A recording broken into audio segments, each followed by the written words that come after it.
What's up, everybody? It's Joey G on the stick. What's going on, man? Just got done watching. I wasn't even planning on doing the show, but I knew I had to do one. My payback predictions and review Raw real quick. But I was just watching a great shoot interview with Roddy Piper before he died. And he said, I was catch the tail end of it. I was walking back and forth. I was doing shit around the house. And he said something great. He said, man, baby faces are boring people. They are just boring ass people.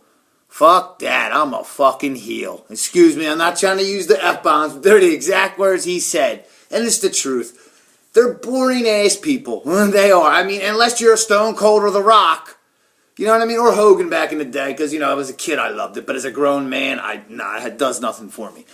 But, unless you're one of them, baby faces are boring people. The heel, when you're a heel, you can say whatever you want. I remember watching a Chris Jericho DVD. Not the one, this first one. Back when he first, in 2012. Yeah. Right before he fought Punk. And he said in it, he was talking through when he was in WCW and, how he was just a blonde guy at a time where it was like the heels were cool. The NWO. It was a time where it was a great period in wrestling. 96, starting the end of 95 even. When Diesel, I'll get to that in a second.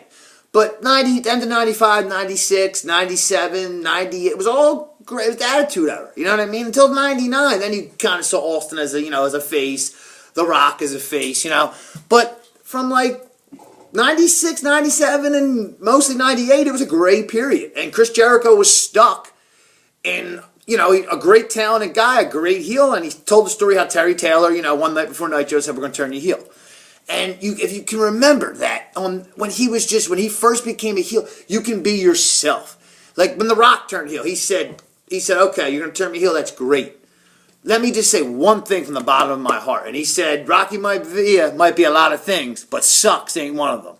And look what he's become. You know what I mean? Just look at it. It's just great.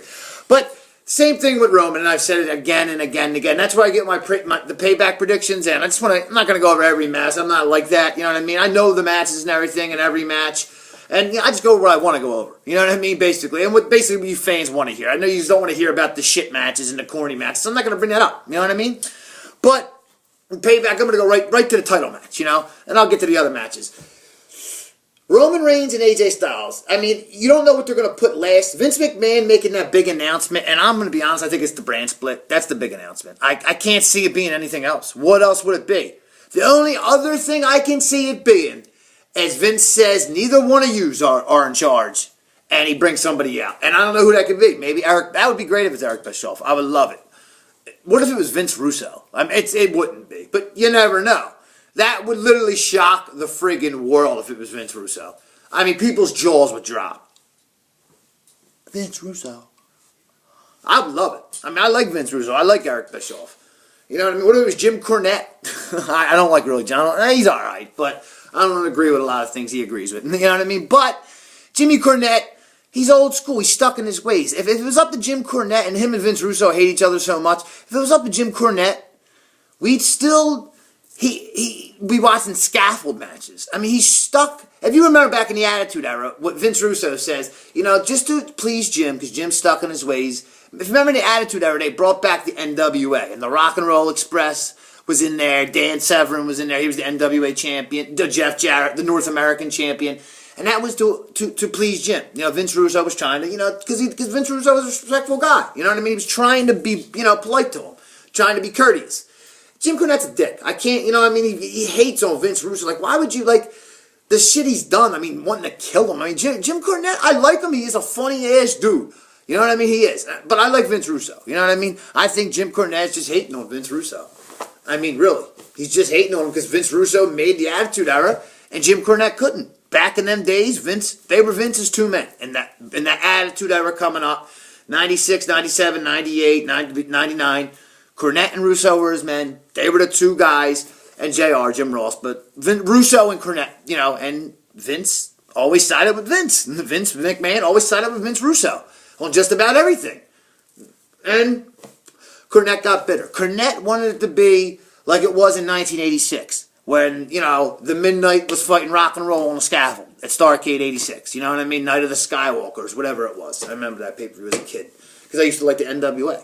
I didn't get into WWF until Mr. Wonderful Paul Orndorff double-crossed Hulk Hogan when they fought Bundy and Studd in Allentown, Pennsylvania. I never forget it. I used to watch the cartoon Rock and Wrestling, but I always used to look at WWF like the fake. I was always like, that's the fake. That's cool. I like Hulk Hogan. All their guys are cool. And I would watch Saturday Night's Main Event as a kid.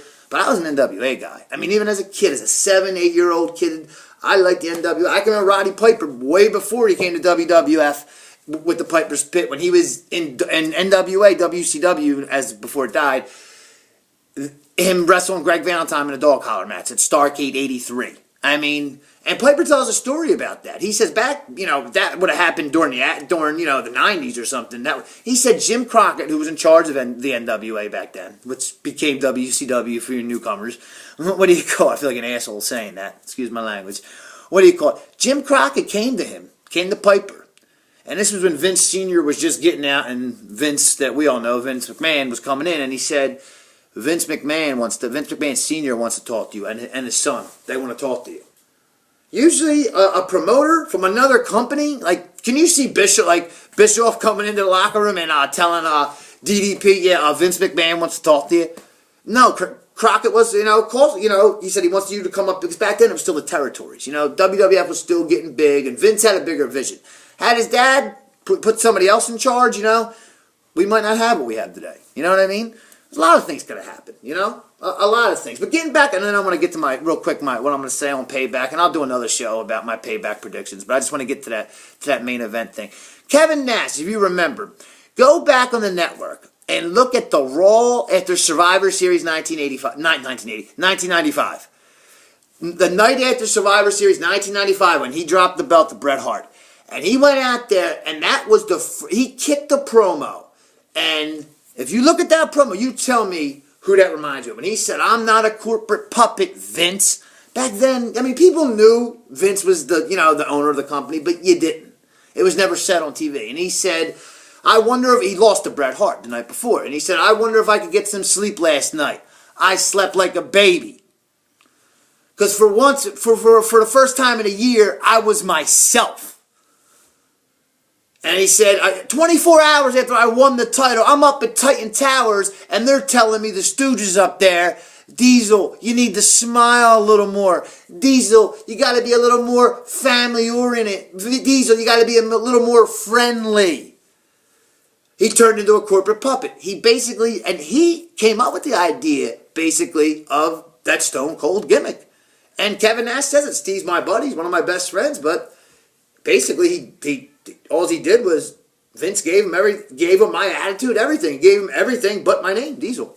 And really, that was Vince McMahon's plan for Kevin Nash. Not to be like Stone Cold, because there's only one Steve Austin. Not to have a bald head and crazy like that. But to be that guy that's not a face, not a heel. Remember, the first guy that gave the finger in WWF, I'm sure it was done before at house shows and everything. Yeah, well, I saw Jerry Saggs do it, and Brian Knobs a million times at the Spectrum and at the Garden. Seen a lot of people give the finger. But I'm saying on a pay-per-view, Royal Rumble 1996, after Diesel screwed The Undertaker, Diesel's at the back, and he's standing there. And he looks at The Undertaker and gives the smile and gives him the finger. Just like that. Wasn't done like that back then. It wasn't. It wasn't done. Maybe at house shows, that's different. They do that. Remember that old 70s, 80s crap. And you didn't see that shit back then. And he did. He was like if you remember, until like about WrestleMania, he wasn't a full-fledged heel. He was beating up Paul Bearer. He was beating up, everybody. He was beating up The Undertaker, who was a main face. But he wasn't, you know what I mean? He wasn't, like he said, either you're with me or you're not. You got the black glove, I'll smack your hand. He was like the first. He's the one who envisioned the Attitude Era. And he was. He was the one that envisioned the Attitude Era. It was. If you go back and look at some of the stuff, the interviews, and I'm not the only one who says this, a lot of people say it, Kevin Nash was the visionary. There was other wrestlers, Shawn Michaels, Bret Hart with the ladder matches, that had envisioned stuff for the future. Kevin Nash was the guy. Kevin Nash was the one with that Stone Cold gimmick. Kevin Nash even said, he was in an interview with that, is it Kevin Oliver? I forget his name. Oliver. His last name's Oliver. And Kevin asked, the guy Oliver said to him, do you ever say to Vince, hey Vince, doesn't that look familiar? You know, what Stone Cold was doing. Because that was Nash. And then at the end of the interview with Nash, it has Austin's music. It has Nash when he was Diesel, like smashing the coffin with the axe, beating up Paul Bearer, like, you know, doing all his heel stuff. And it was great. I mean, that was Vince's plan for Kevin Nash. He didn't think Kevin Nash was leaving.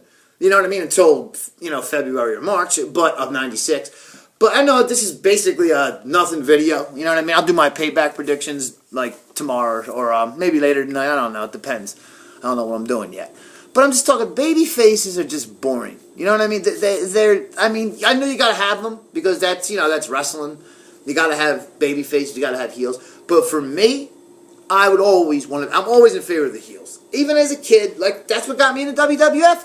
Paul Orndorff, go back and look on it. It's called the backstab of a lifetime. When Paul Orndorff's going like that to him and Hulk Hogan, bang! And it just is, because when you're a heel, you can go out there and basically do, I mean, not, you have a script to read, you know, but you can do whatever you want. You know what I mean? You can, you know, you can be yourself to an extent. You know what I mean? You could say in words, probably they script it, you know what I mean? Not probably, I know. But you could say an inner put, you know, what you want to be, because, you know, I know Vince McMahon, you know, likes that. You know, they like that up there in New York. You know, to be involved, because I love the business, and I'm not, you know, I might have worked at ECW in the past, you know what I mean, when I was younger, in 98, 97, 98, but I never really, and then I messed up, you know what I mean, I did some bad things, and if I would have, you know, if I could go back to 1995, 1996, man, I don't know where my head was. Not even to say I would have been a pro wrestler. I mean that's I would have been a pro wrestler. I would have been. And who knows right now? Maybe I just would have been a jobber. But hey, I would have made a lot of money. I would have been something. You know what I mean? And that's what I'm going for now. I don't want to, you know, get in the ring. I mean, yeah, I do want to get in the ring. Actually, you know, even at my age, at 38 years old, I could get in the ring. You know what I mean? I know I could. I mean, because when I used to fight, even as a kid, I would use wrestling moves. I'd be on the ground and I would give the scissors and I'd bring somebody down by their head. You know what I mean? I'd perfect plex people. I'd small package them. You know what I mean? The sleeper, like I'd choke them real hard out. Like it was always I'd always do the perfect plex. Like cradle somebody up. That's it. And they'd be like, what is he doing? Like who fights like that? Putting the friggin' Boston Crab on somebody like, you know, when you fight someone, I'd meet them up 3 o'clock at the playground, meet them up 3 o'clock at the rec. Literally put somebody in a Boston Crab. Try and do at least, you know what I mean? Just that's what he did, trying to body slam people. Tom Mason, I remember, what's up, if you're watching, I remember one time in 6th grade I fought, or 7th grade. And I remember we fought, I remember like picking him up and just slamming him. And everybody was like, oh my gosh, and I'm just like, I was wrestling the dude. I know this is really, it's basically me talking. The heel, just to get everybody mad, you know what I mean? That's what I like to do. You know what I mean? And I know people will come on here and say shit. Like I said, I don't care if I get 1 view, 5 views, 500 views, 0 views, goose egg. I don't care. I'm getting, this is how Shawn Michaels one time said I can't, you know, get myself out, you know what I mean? The only way I could, you know, get my feelings out is when I went into the ring. This is the only way I can get my feelings out is when I can talk, you know what I mean, to the camera. That's the only time I get my true feelings out. I do it with wrestling, but I let everybody know how I'm feeling, you know what I mean? And wrestling is my passion. You know what I mean? It is my passion. And I am going to be a writer in the WWE. Or somewhere in pro wrestling. If I got to go to Japan, I'll go to Japan. If I got to go to Mexico, I'll go to Mexico. Ain't nothing holding me back. I just want to write. I want to write storylines. I want to write Jake the Snake said. I want to write. I just want to write. I just want to relax and write. If this was 10 years ago, I'd get in the ring. I'd get in the ring if they asked. I could take a bump. I could work. I know I could. I could work matches. I just know I could. But, you know, it is what it is, guys. It's Joey G. I'm out. I know this video really didn't really come to a lot. I was just talking a lot. You know, whatever. I like to get my face on the screen. I'm going to make money. But I will have my payback predictions and get into all that. Roman Reigns and Gallows and Anderson and the Swerve and all that. A lot going to happen at Payback. The brand extension's coming. The world title's coming back. It's going to be big, guys. It's going to be big. Joey G. I hope you guys like the Fab Five. Shout outs to everybody. My cousin Mikey Noor. Grayo, I'm out. Peace.